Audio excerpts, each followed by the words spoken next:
Welcome to the Moog Sonic Infinity DVD collection. My name is Mike Adams, president of Moog Music. We appreciate you taking the time to watch, listen, and learn about Moog products. This series will provide you with an in-depth overview of the Mini Moog Voyager. If you're a Voyager owner or a prospective Voyager owner, you'll find this DVD invaluable.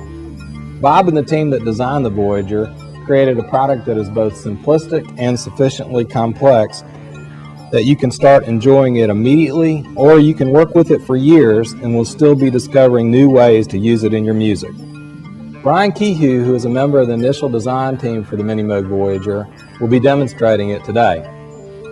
Brian's been working with Moog gear since the 70s and has been professionally demonstrating it at NAMM shows since 1997. When Brian is not helping Moog, he is a professional musician who's recently produced the Fiona Apple record, who's the keyboard tech for the Kehew.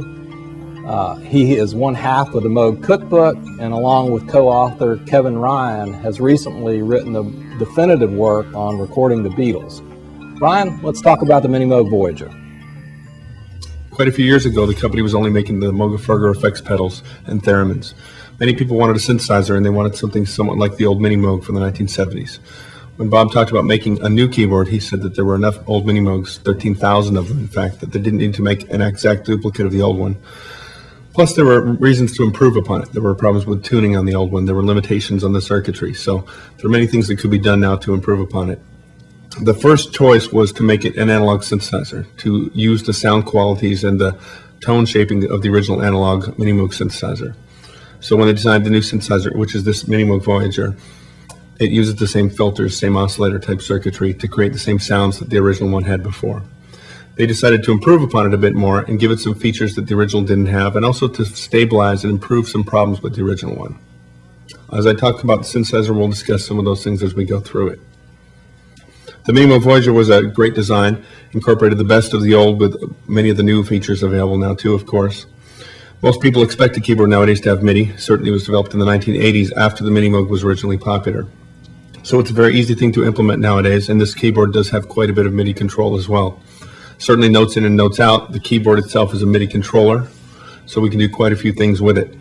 But we've also implemented the front panel controls as MIDI controllers, so you can use the switches and knobs as MIDI controllers. They can feed into a sequencer, and you can record your performance turning knobs, twisting bits, and it'll record to the sequencer and play back, again, adjusting the synthesizer just as you did when you performed. They've also got the option to control other external MIDI devices by signing these as MIDI keyboard controllers. So you can have this adjusting a filter on something else. You can have this one adjust the panning on a MIDI mixer. Anything you want to do creatively, you can assign these controllers out. One of the major improvements of the original Mini Moog was the addition of presets. Because we now have digital control over an analog synthesizer, we can store the settings on the front panel and any internal settings as a patch preset. You can name it and so forth. The newest Mini Moog Voyagers come with 896 presets available. You can also upgrade an older one that had 128 programs available to up 896 in memory. One of the neatest features that people remember from the original Mini Moog was this tilting back panel, and people very much associate that look with the Mini Moog. So the new Mini Moog had that as well. It makes it very flexible because some people use it on the table, keep it flatter, or up on top of a keyboard rig and need to adjust it. So it does give you an adjustable back panel, which is more useful for most people.